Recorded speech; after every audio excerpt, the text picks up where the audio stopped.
My name is Cyrus. Been with Premier Mortgage here in Halifax. Been a mortgage broker for about 7 years now. Used to run my business primarily off of paper applications, PDF applications. Made the switch over to Velocity. The biggest change has been the online application system. Clients love it. Saves them a ton of time. They can do it right from their phone, right through the email. A couple clicks of a button, the application is off to them.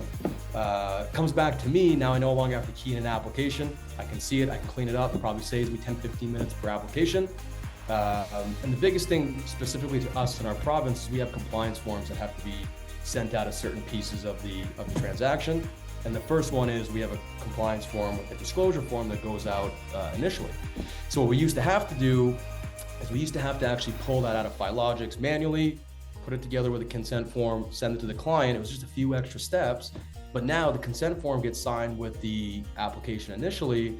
The Form 1, we can actually, with 2 clicks of a button, it goes out directly through the Velocity platform through DocuSign. So it saves a lot of time, makes it a lot easier. Clients love it.